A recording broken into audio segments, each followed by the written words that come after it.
مفتی ندیم محمودی صاحب یو پوسټ هغه شیر کو، هغه پوسټ داسې و چې په هغې کې لیکلي وه چې د مفتی صاحب محترم د وفات نه بعد د غلام فرید د مفتی غلام فرید صاحب او د مفتی ملک محمد نعیم د دې منافقت را څرګند شو او نورو ملګرو مختلف پوسټونه کړي دي او کم چې هغې کامنټ سیکشن کې کم کامنټس کوي، کم بد اخلاقي کوي، کم کنزل کوي، په الله یقین وساتئ چې هغه په هېڅ چا باندې پټ نه ده. زه خو حیران دا یم چې پکار دي چې د اخلاقو یو منهج د کور نه دي ته وښودلی شي او بیا د ټولو نه لوی ځای خو مدرسه ده. پکار دي چې د مدرسه کې خو لږ دا د الله بندګان خو اخلاق خو لږ زده کړي چې اخلاق څه ته وایي. د دې چې څونه ګنده ژبه ده نو زه ویلی نه شم چې کم غلیظ ژبه استعمالوي. نو پوسټ دا شیر کنو ما چې زموږ منافقت پس را څرګند شوی دی.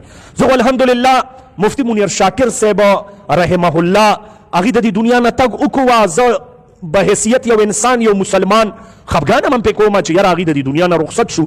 بل هغې سره که زما اختلاف دی نو زما اختلاف هغې سره په خپل ځای دی. ځکه الحمدلله زه به دا ووایم که زه فالو کوم زه علومه دیوبند احناف چې کوم اهل سنت والجماعت دي زه دا فالو کوم. زه د علومه دیوبند بچ یم، زه په هغې پسې تاک کوم، خو زه د دلیل په بنیاد باندې اختلاف لرم، د دلیل په بنیاد. باقي پاتې مسلې پورې زما اختلاف وي د هغې نه بعد څه خبره نوره نشته دی. نو هلته موږ تعزیت ته لرو نو دي دا خبرې شروع کړې دي. نورې خبرې یوازې خو زه تعزیت ته نه یم تللی. سینیټر مولانا عطاالرحمان صاحب د هغې سره چې کوم ډیلیګیشن و دا کرنګې حقاني والا چې کوم زموږ مین حد دی د دارالعلوم دیوبند پسې ثاني چې دارالعلوم دیوبند یادېږي هغه اکوړه خټک دی، د هغې دا ستر ستر علما لاړل. معاف الرحمان صاحب ډېر قدرمند زموږ مشر هغه چې کوم دی په خپل هغې پې بیان ورکړه، نور ورکړه، همدقه شهید ورته ټول ووې، همدقه دعای خیر دعای مغفرت د الله رب العزت نه یې طلب کړه. نو زه بیا حیران کېږم دا ولې چې ستاسو دا یوه پیمانه زما دپاره بل شانتي او د نورو دپاره بیا بل شانتي. بیا خیر دی بیا رالل دی وایي چې یاره ستا د هغه خلاف چا تکلیف نه دی کړی. الحمدلله زما کلیپونه موجود دي، خو زما خو تاسو ته ووایي چې چونکې ما ته خپل خاندان، ما ته خپل مشرانو او ما ته خپل دین اخلاق ښودلي، زه مکمل د اخلاقو په دایره کې راځم او صرف سوال د مسلې د حده پورې د دلیل په بیس راځم. زه هغه وخت کې مې جواب کړي چې یو بل ته به تاسو کنزل کول چې ویې بم چې راځه زه په باتروم کې بند وم او کله به مې چې مرو کې د لپړې اچوم. الحمدلله دا د دیوبند بچو چې د اخلاقو دننه پوره د اخلاقو د لاندې د دلیل سره مخې ته راغی او هغې ورته ووایي چې یاره دا داسې خبره نه ده، دا داسې خبره. بلکې دا مناظرې شي، دا مناظرې داسې لکه دا نن چې کې ګورې دا مناظرې زموږ مشرانو نه دي کړې. زه د ټولو علماو د شیوخو قدر کوم. په هغې کې ړومبې چې کوم دی زمونږ شیخ مولانا محمد طاهر پنجپیري رحمه الله هغه ولې دا مناظره نه ده کړې.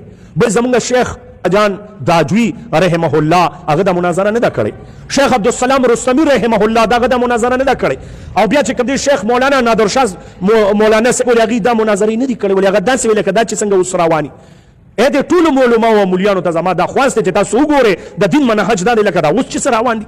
پرون مې کته هغه ځای کې چې کوم دی بلال مولانا د پنجپیر والا هغه وایي جمعیت والا ټول کافر دي. مې د خدای خاطر وکړې دا پتوې دا سنبال کې دی اور لګو دلته ته کافر او هغه کافر او دی منافق دی زموږ دا خاوره او زموږ دا سیمه یو کردار دی ادا که د خدای خاطر وکړي.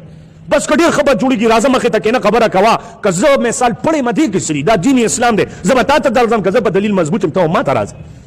خو لیکن دا خبرې ده چې څه روان دي یا دا مه کوئ. زموږ دا خاوره چې ده نوره متحمل د دې خبرو چې ده نو هغه څه ده هغه نه ده د دې خبرو کړی دي. زه د حجیت د حدیث قایل یم، زه د حجیت سنتو قایل یم.